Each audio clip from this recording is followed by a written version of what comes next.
Hey everyone, welcome back to the channel. Today, we're diving into one of the biggest showdowns in American higher education, the escalating conflict between President Donald Trump and Harvard University. What sparked this high-stakes beef, and why did Harvard decide to risk billions of dollars to defy the White House? Let's break it down. It all kicked off in April 2025, when Harvard received a letter from the Trump administration. This wasn't just any letter. It was a 5-page list of demands that would overhaul how Harvard operates. The White House wanted control over Harvard's hiring, admissions, curriculum, and even student discipline. These demands included eliminating diversity, equity, and inclusion, DEI programs, instituting merit-based hiring and admissions, reporting international students who break university rules to federal authorities, auditing every department for viewpoint diversity, punishing students involved in pro-Palestinian protests, submitting to 3 years of federal audits and quarterly compliance reports until 2028.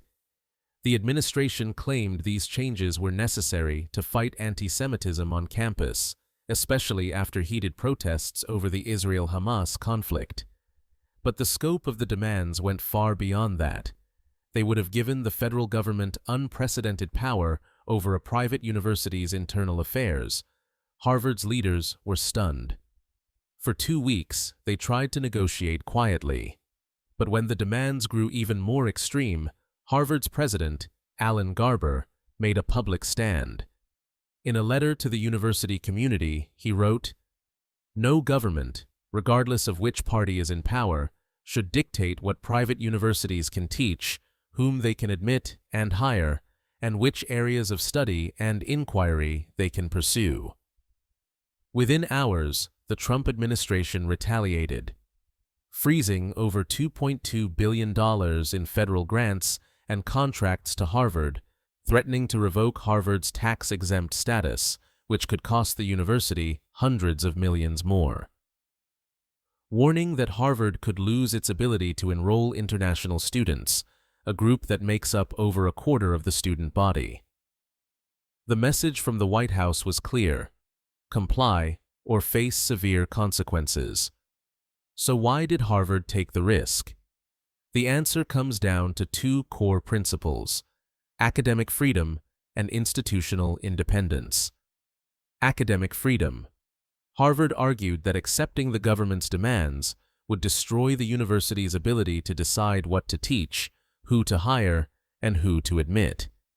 This would set a dangerous precedent for all American universities, public and private. Institutional independence. Harvard's leaders believed the demands violated their constitutional rights and the long-standing autonomy that has made U.S. universities world leaders in research and innovation. Community pressure. Faculty, students, and alumni rallied behind the administration, insisting the university stand up to what they called anti-democratic attacks. More than 800 faculty members signed a letter urging resistance.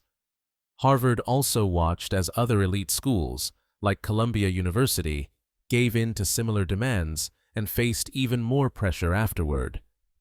Harvard's massive $50 billion endowment gave it the financial muscle to fight back. Even if billions in federal funding were on the line, the battle is far from over. Harvard is weighing whether to draw from its endowment to weather the storm or to challenge the Trump administration in court. Meanwhile, the funding freeze is already disrupting research, threatening jobs, and leaving international students in limbo. This confrontation isn't just about Harvard. It's about the future of academic freedom and the limits of federal power over higher education in America. So, what do you think? Was Harvard right to stand its ground, or should it have tried to compromise?